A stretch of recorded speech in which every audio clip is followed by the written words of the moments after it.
Manusia berasal dari kera. Pasti kita pernah mendengar tentang teori ini. Iya, inilah teori yang pernah menjadi kontroversial di dunia, yang berasal dari seorang tokoh asal Inggris yang bernama Charles Darwin.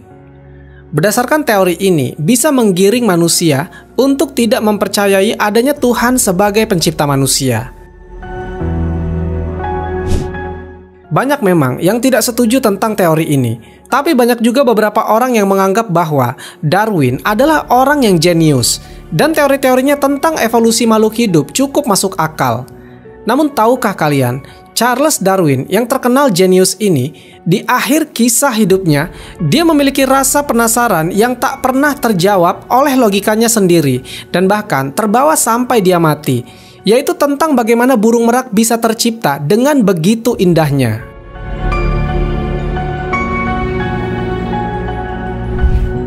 Charles Robert Darwin lahir pada hari yang sama dengan Presiden Amerika Serikat ke-16 Abraham Lincoln, yaitu pada 12 Februari 1809. Darwin lahir di Shrewsbury, Inggris, dari seorang keluarga yang kaya raya dan terpandang.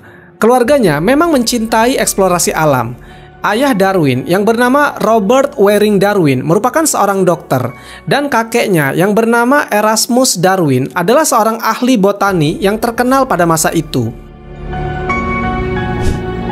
Pada bulan Oktober tahun 1825, ketika Darwin berusia 16 tahun, dia mengambil studi di Universitas Edinburgh bersama dengan adiknya.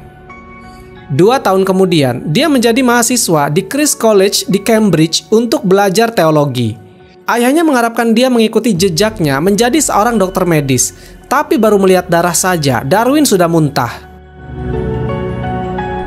Setelah lulus dari Christ's College sebagai sarjana seni pada tahun 1831, seorang profesor botani, John Stephen Henslow, yang juga menjadi mentornya, merekomendasikannya menjadi naturalis dalam pelayaran kapal HMS Beagle. Naturalis adalah orang yang mengadakan penyelidikan khusus mengenai binatang dan tumbuhan. Kapal HMS Beagle itu rencananya akan mengelilingi dunia selama 5 tahun. Dari situlah Darwin mendapat kesempatan menjadi naturalis muda yang sedang bersemi. Selama perjalanan ini, Darwin mengumpulkan berbagai spesies seperti burung, tanaman, dan fosil. Pelayaran ini juga telah mempengaruhi pandangan Darwin terhadap sejarah alam. Dia mengembangkan teori revolusioner tentang asal-usul makhluk hidup yang berbeda dengan pandangan naturalis lainnya ketika itu, dan bahkan sempat bertentangan dengan apa yang tertulis di dalam kitab-kitab agama Abrahamik, bahwasanya manusia yang pertama hidup di muka bumi bernama Adam, dan Adam adalah ciptaan langsung dari Allah Subhanahu wa Ta'ala. Di masa pelayarannya itu, Darwin menerbitkan bukunya yang berjudul The Origin of Species by Means of Natural Selection. Buku ini memperkenalkan teori ilmiah bahwa populasi berevolusi dari generasi ke generasi melalui proses seleksi alam. Buku inilah yang menjadi sebab terbukanya ilmu pengetahuan baru, dan sekaligus merupakan pencetus timbulnya ilmu yang bernama biologi pada abad ke-19.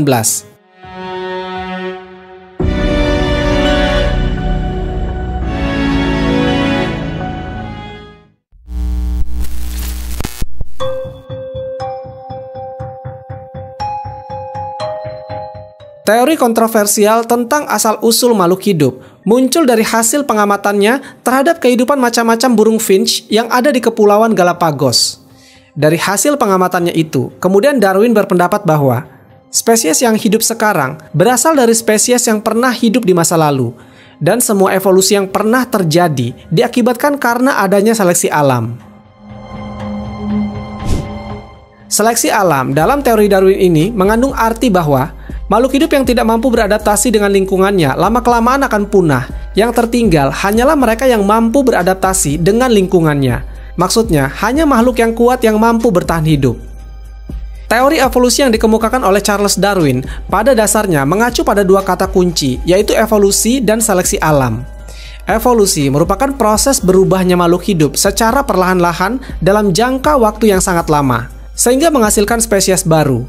Sementara seleksi alam bisa diartikan hanya organisme yang mampu menyesuaikan diri terhadap lingkungannya yang akan selamat, sedangkan jika tidak mampu menyesuaikan diri, akan mati atau punah.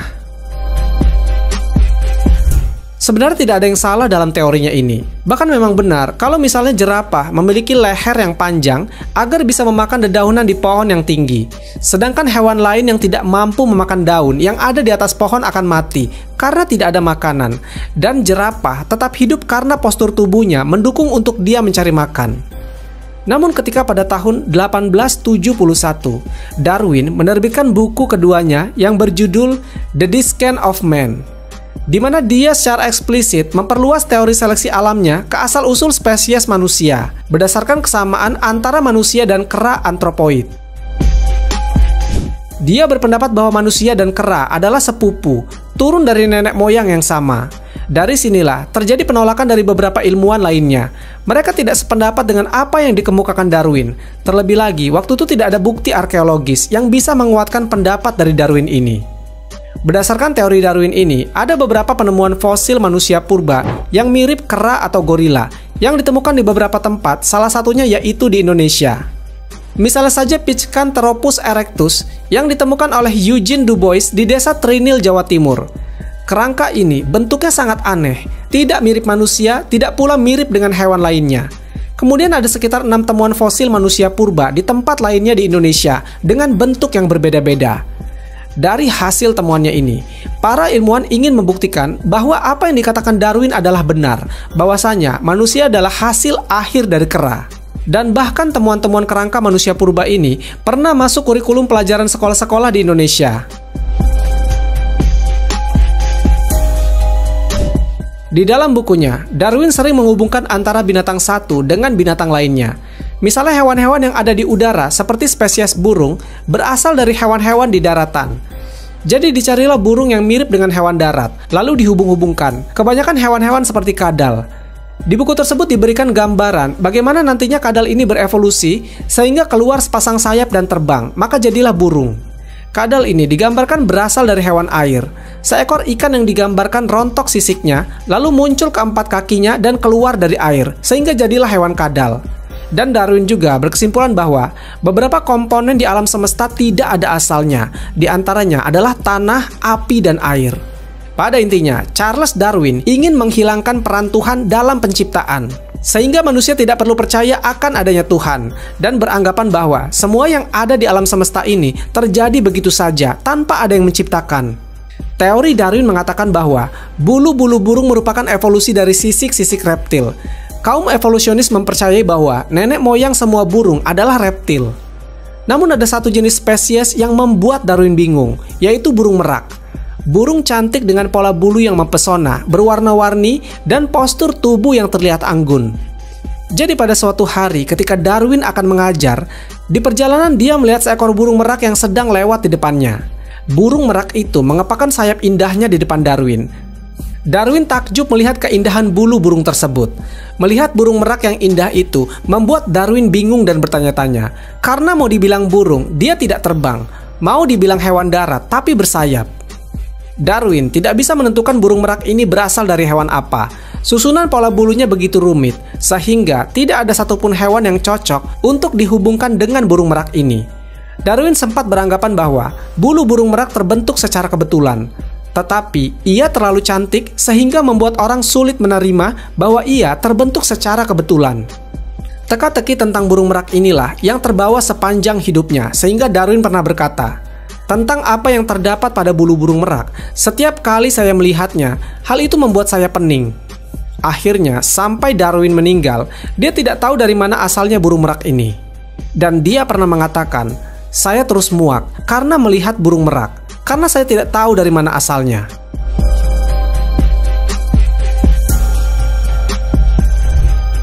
Seorang arkeolog Universitas Indonesia, Ali Akbar, dalam bedah buku di Taman Ismail Marzuki, meluruskan soal teori yang katanya tercantum dalam dua buku karangan Darwin, yaitu On the Origin of Species dan The Descent of Man. Ali Akbar mengatakan, setelah saya baca bukunya yang setebal 500 halaman itu, Darwin tidak pernah ngomong kalau manusia itu berasal dari kera. Buku pertamanya yang berjudul On the Origin of Species hanya fokus membahas hewan dan tumbuhan. Darwin tidak menyinggung soal asal-usul manusia di bukunya yang pertama ini. Ali Akbar mengatakan, Narasi manusia berasal dari kera awalnya adalah karikatur satir di Inggris untuk menyindir Darwin. Karikatur bergambar wajah Darwin berbadan kera adalah buatan majalah satir The Hornet. Karikatur buatan tahun 1871 inilah yang sukses membuat orang sedunia percaya kalau Darwin mengatakan manusia berasal dari kera. Karikatur itu dibuat untuk menyindir buku Darwin yang kedua yang berjudul The Descent of Man. Dalam buku itu, Darwin membahas teori tentang tempat lahir dan kepurbakalaan manusia. Dia berteori bahwa nenek moyang manusia kemungkinan berasal dari Afrika, karena nenek moyang gorila dan simpanse juga dari Afrika. Di dalam buku itu Darwin menuliskan, di setiap wilayah besar di dunia, mamalia yang hidup sekerabat dekat dengan spesies yang telah punah di wilayah yang sama. Oleh karena itu, kemungkinan besar Afrika dulunya dihuni oleh kera-kera punah yang berkerabat dekat dengan gorila dan simpanse. Dan karena kedua spesies ini kini merupakan sekutu terdekat manusia, besar kemungkinan nenek moyang kita hidup di benua Afrika dibanding di tempat lain. Bila diperhatikan, dari kata-kata Darwin tersebut, tak ada kata-kata Darwin yang menyebut manusia berasal dari kera. Dia hanya menyebut baik kera maupun manusia, masing-masing kemungkinan punya nenek moyang di Afrika. Memang sepintas kata-kata Darwin ini seperti memiliki multitafsir, dan The Hornet melihat dari sudut pandang yang berbeda, sehingga dia membuat karikatur wajah Darwin di badan kera, dan membuat Darwin menjadi sosok yang banyak disalahpahami di dunia. Bagaimana menurut kalian?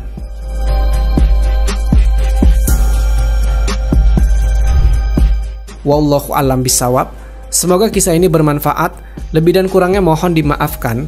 Yang benar datangnya dari Allah Subhanahu wa Ta'ala, khilaf atau keliru itu datangnya dari saya pribadi sebagai manusia biasa. Sampai ketemu di kisah-kisah seru yang penuh makna selanjutnya. Saya akhiri. Wassalamualaikum warahmatullahi wabarakatuh.